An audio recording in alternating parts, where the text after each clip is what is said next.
Сәлем достар, бүгін асқабақтан лепешка жасаймыз. Дәмі өте керемет, жұмсақ болып шығады. Ең алдымен каналыма тіркеліп, видеоға лайк басуды ұмытпаңыздар.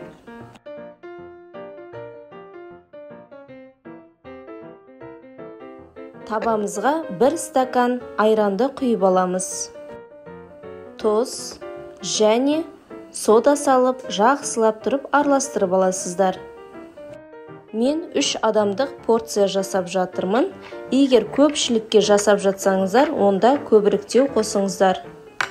Артынша жұмсақ етіп қамыр илеп аласыздар.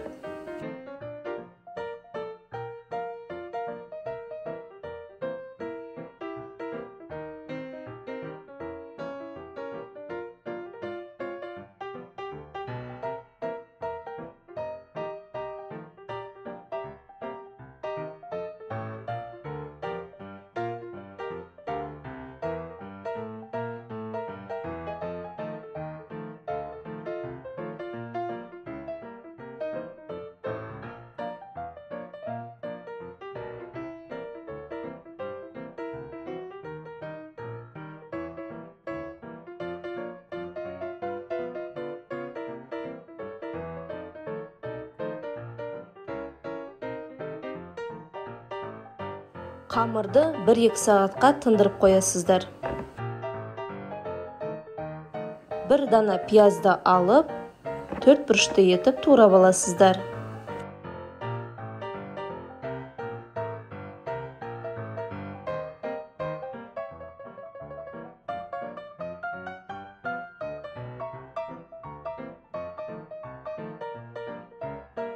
Туралған асқабақтардан 2-3 данасы керек болады.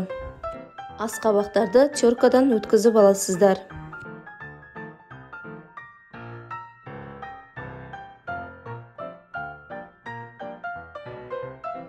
Қызып тұрған табаға майды құямыз.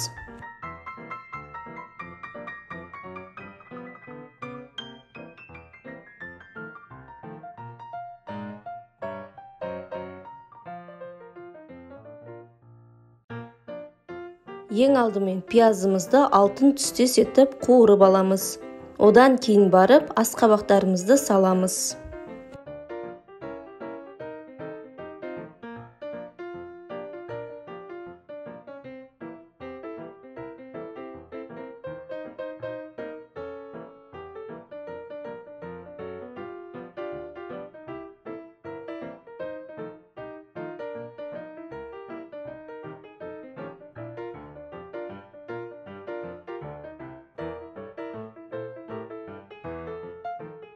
Дәміне қарай тұз, шекер саласыздар.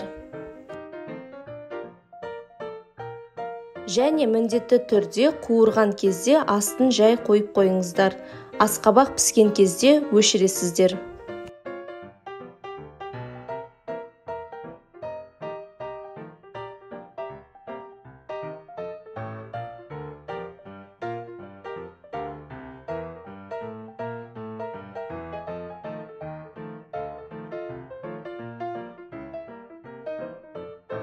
Қамырымызды алып бөліктерге бөліп аламыз.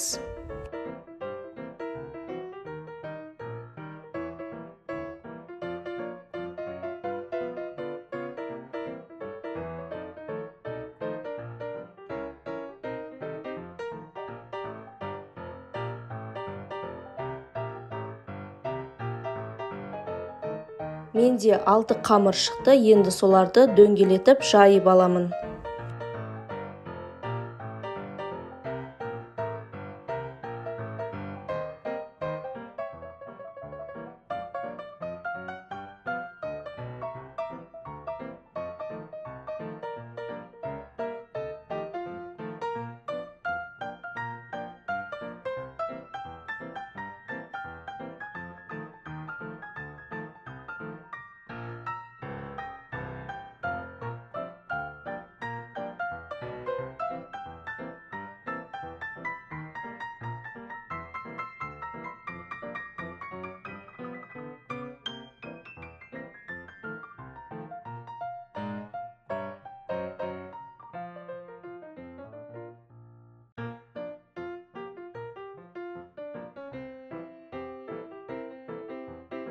қамырдың ішіне начинканы салып, әдемілеп тұрып түйіп аласыздар.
Қызып тұрған табаға май құймайсыздар, естеріңізде болсын.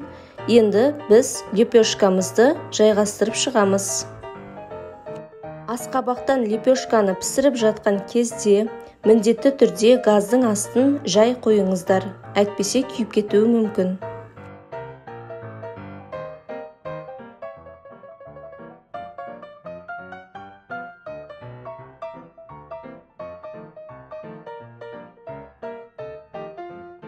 Енді екінші бетін аударып аламыз.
Піскен лепешка нандарымызды аламыз, үстіне май жағып шығасыздар, сонда жылтыр түсті әдемі болып шығады.